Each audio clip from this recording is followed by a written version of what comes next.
حضرات مکرم، میرے آقا کریم حضور علیہ الصلوۃ والسلام جلوہ فگن ہیں، غمگین ہیں، رنجیدہ ہیں، ملول و افسردہ ہیں، اور آپ کی پاک بیوی حضرت ام سلمہ رضی اللہ تعالی عنہا وہ آقا کریم کے رنج و ملال کو دیکھتی ہیں تو سبب پوچھنے کے لیے حاضر ہوتی ہیں، آقا آپ اتنے غمگین کیوں ہیں؟ فرمایا کہ میں اپنے حسین کے لاڈ اٹھا رہا تھا،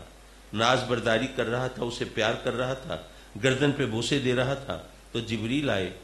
اور عرض کی کہ آقا آپ کو پتہ ہے نا کہ یہ آپ کا جو لاڈلا چہیتا نواسا ہے اسے آپ کی امت ظلماً شہید کرے گی، آپ کا کلمہ پڑھنے والے، آپ سے غلامی کا دم بھرنے والے جس گردن پہ آپ بوسے دے رہے ہیں اسی پر خنجر چلائیں گے، جس کو آپ اپنی پیٹھ سے نہیں گرنے دیتے اسے گھوڑے کی پیٹھ سے کھینچ کے گرائیں گے، جس کو کانٹا چبھنا آپ کو گوارا نہیں ہے اس پہ تیر برسائیں گے اور اس طرح ظلماً شہید کریں گے۔ پھر میرے آقا کریم نے مٹی عطا فرمائی حضرت ام سلمہ کو، فرمایا کہ ام سلمہ یہ مٹی سنبھال کے رکھنا، جب میرا حسین شہید ہوگا نا تو اس وقت یہ مٹی خون میں تبدیل ہو جائے گی۔ اور پھر رب کی بارگاہ میں دعا کے لیے ہاتھ اٹھائے، مولا حسین کو صبر عطا فرما اور اس صبر پر اجر عطا فرما۔ حضرات مکرم، حدیثیں سن لینا اور بات ہے اور ان سے کچھ سیکھنا اور مفہوم اخذ کرنا یہ اور بات ہے۔ دیکھیے، فرض کیجئے، ویسے تو ہم ہر ایک کے لیے دعا کریں گے کہ مولا سب کی اولاد کی حفاظت فرما، سب کو رنج و الم سے، دکھ اور غم سے محفوظ فرما، لیکن بہرحال مثال کے طور پہ عرض کر رہا ہوں کہ خدا نہ خواستہ اگر کسی شخص کو یہ پتہ چلے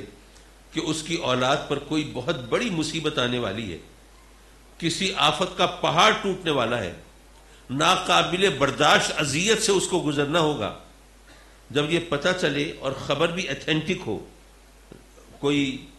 سنی سنائی نہ ہو بلکہ یقینی طور پر قابل یقین ہو، تو کیا آپ یہ خبر سن کے چھوڑ دیں گے؟ اچھا جی ٹھیک ہے، بچے پہ آئے گی مصیبت، بھگت لے گا، میں کیا کروں؟ آپ اس مصیبت کو ٹالنے کی ہر ممکن کوشش کریں گے یا نہیں کریں گے؟ ظاہر ہے کہ اگر آپ کو یہ خیال ہو کہ یہ مصیبت ٹالی جا سکے گی روپے پیسے سے، تو ابھی تو مصیبت نہیں آئی، لیکن آپ ابھی سے روپے پیسہ جمع کرنے کی کوشش شروع کر دیں گے تاکہ جب یہ وقت آئے تو اس وقت پیسے کے لیے ہلکان نہ ہونا پڑے۔ اگر یہ معلوم ہو کہ نہیں جناب یہ مصیبت ٹل سکے گی کوئی سیاسی اثر و رسوخ سے اور سفارشوں سے، تو ابھی سے MNAs, MPAs, ministers کے دروازوں کے چکر لگانا شروع کر دیں گے، آنا جانا، تحفے تحائف کا لین دین، کچھ پینگے بڑھانا، تاکہ ایسا کوئی وقت آئے تو اس وقت سفارش ڈھونڈنے میں دشواری نہ ہو۔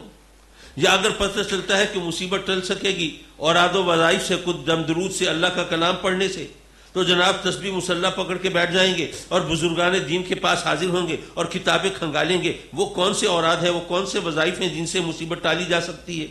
یعنی اس مصیبت کو ٹالنے کے لیے آپ زمین آسمان ایک کر دیں گے، ایڑی چوٹی کا زور لگا دیں گے، ہر ممکن کوشش کریں گے۔ ایسا ہے کہ نہیں ہے؟ اچھا، جب جبریل امین نے خبر دی، کسی اہل غیرے نے تو نہیں بتایا تھا، جبریل امین نے بتایا کہ امام عالی مقام کے ساتھ یہ ظلم ہوگا، تو اگر میرے آقا کریم حضور علیہ الصلوۃ والسلام رب کی بارگاہ میں سجدہ ریز ہو جاتے اور رب کی بارگاہ میں عرض کرتے کہ مولا یہ حسین میرا لاڈلا، میرا چہیتا، میری لاڈلی شہزادی کا نور نظر، لخت جگر، مولا اس کو یہ مصیبتوں کا سامنا ہو، مجھے تو کسی صورت میں گوارا نہیں، میرے حسین کو ان مصیبتوں سے بچا لے۔ اگر میرے آقا کریم رب کی بارگاہ میں یہ دعا مانگتے تو یہ دعا قبول ہوتی کہ نہ ہوتی؟ ابھی عرض کیا کہ اللہ تعالیٰ اپنے ہر نبی کی ہر دعا قبول فرماتا ہے،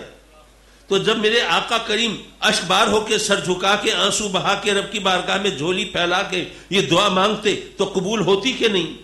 تو اگر یہ تمام مصائب، یہ رنج و آلام اگر ایک دعا سے ٹالے جا سکتے تھے تو آقا کریم نے وہ دعا کیوں نہیں مانگی؟ سوچنے کی بات ہے نا۔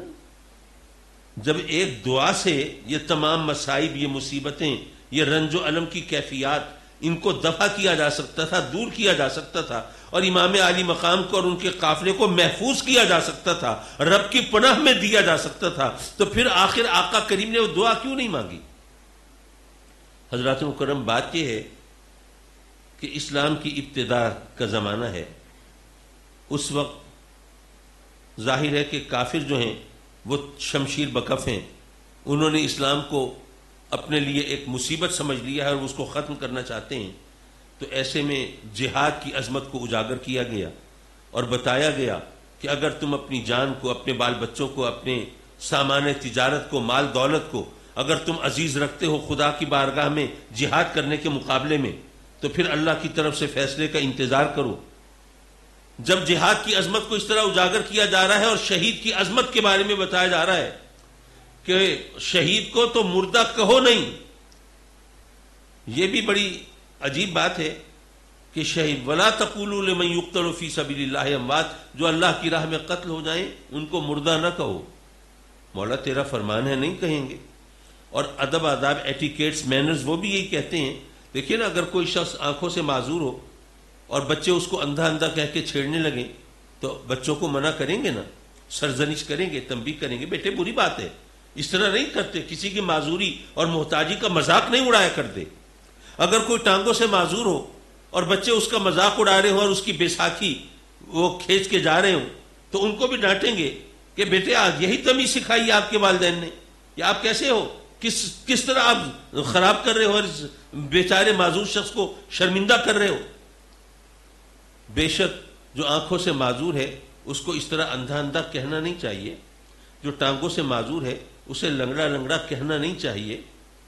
لیکن وہ آنکھوں سے معذور اندھا ہے تو صحیح نا، ٹانگوں سے معذور جو ہے وہ لنگڑا ہے تو صحیح، کہنا نہیں چاہیے۔ یہ ایٹیکیٹس کے خلاف ہے، مینرز کے خلاف ہے۔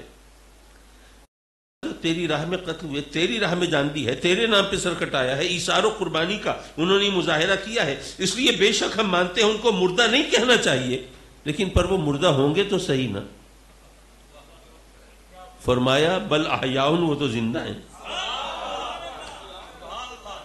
مولا یہ بات سمجھ میں نہیں آئی۔ اگر بات تھی ادب آداب کی، بات تھی گفتگو کے قرینے کی، اگر بات تھی الفاظ کے انتخاب کی، اگر بات تھی پیرائے اظہار کی، تو مولا ہم مانتے ہیں کہ تیرے نام پہ سر کٹانے والوں کو مردہ نہیں کہنا چاہیے، لیکن مولا تو نے فرمایا وہ زندہ ہے، یہ بات پلے نہیں پڑی۔ خود تو کہتا ہے جو قتل ہو جائیں، مولا قتل ہو گئے تو تب بھی مردہ نہیں ہے، یہ کیا بات بنی؟ کیا خوبصورت جواب ہے قرآن کا، اور قرآن کی فصاحت و بلاغت پہ ذرا غور کیجئے۔ فرمایا بل احیاء ولکن لا تشعرون، اگر ان کی سانس چل رہی ہوتی تو مجھے بتانے کی کیا ضرورت تھی یہ زندہ ہے؟ اگر دل دھڑک رہا ہوتا تو مجھے اس وضاحت کی کیا ضرورت تھی یہ زندہ ہیں؟ یہ زندہ اس طرح ہے کہ تمہیں ان کی حیات کا شعور نہیں ہے۔ اچھا یہاں پر یہ بات سمجھیے، ایک مثال کے طور پہ فرض کیجئے میں آپ سے کہوں کہ جی میں ایک بڑی باریک بات کرنے لگا ہوں، بڑی باریک ادق بات ہے، بڑی ڈیلیکیٹ، بڑی نفیس بات ہے، آپ کے پلے شاید نہ پڑے، لیکن بہرحال میں کرتا ہوں بات، تو ہو سکتا ہے کہ آپ کو برا لگے کہ جناب کاظمی صاحب آپ تو سمجھے بیٹھے ہیں اور ہمارے بارے میں کہہ رہے ہیں جی ہم نہیں سمجھ سکیں گے، آپ کوئی آسمان سے اترے ہیں، ہم بھی سمجھدار ہیں، عقل مند ہیں، ذہین ہیں، فہیم ہیں، آپ تسلی سے بات کیجئے، ہم سمجھ کے بتائیں گے۔ اگر میں کہوں کہ آپ میری بات نہیں سمجھ سکتے تو آپ مجھے باور کرا سکتے ہیں مجھے غلط فہمی ہوئی ہے، آپ سمجھدار ہیں، آپ سمجھ سکتے ہیں، لیکن اگر اللہ فرمائے کہ تم نہیں سمجھ سکتے تو اسے بھی کہو گے کہ مولا تجھے غلط فہمی ہوئی ہے۔ یارو جب اللہ نے فرمایا تمہیں شہید کی حیات کا شعور نہیں، تو کچھ لوگوں نے کہا کہ جناب شہید زندہ ہے لیکن اس کی جو زندگی ہے وہ جسمانی نہیں ہے، وہ روحانی ہے، اس کی زندگی دنیاوی نہیں ہے، برزخی ہے، اس کی زندگی ظاہری نہیں ہے، وہ باطنی ہے۔ یارو رب کہتا ہے تمہیں اس کی حیات کا شعور نہیں، مولوی تو کیسے کہتا ہے مجھے شعور ہے؟ رب کو جھٹلاتا ہے۔ ہم اہل سنت کا عقیدہ اور مسلک یہی ہے کہ مولا تو نے فرما دیا کہ وہ زندہ ہیں، ہم نے مان لیا وہ زندہ ہے، تو نے فرمایا ہمیں ان کی حیات کا شعور نہیں، تو مولا یہ زندگی دینے والا جانے، لینے والا جانے، ہمیں ٹانگ اڑانے کی کیا ضرورت؟ معاف کیجئے بات کہیں سے چلی کہیں جا نکلی۔ میں یہ عرض کر رہا تھا کہ ابتدائی اسلام کا زمانہ ہے،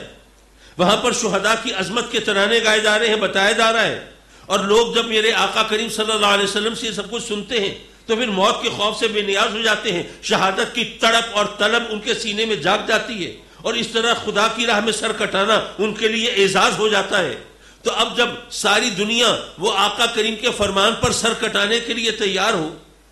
اور جب بات آئے اپنے نواسے کی تو آپ کہیں مولا میرے حسین کو بچا لے، تو کیا باتیں نہیں بنیں گی؟ کیا زبانیں نہیں کھلیں گی؟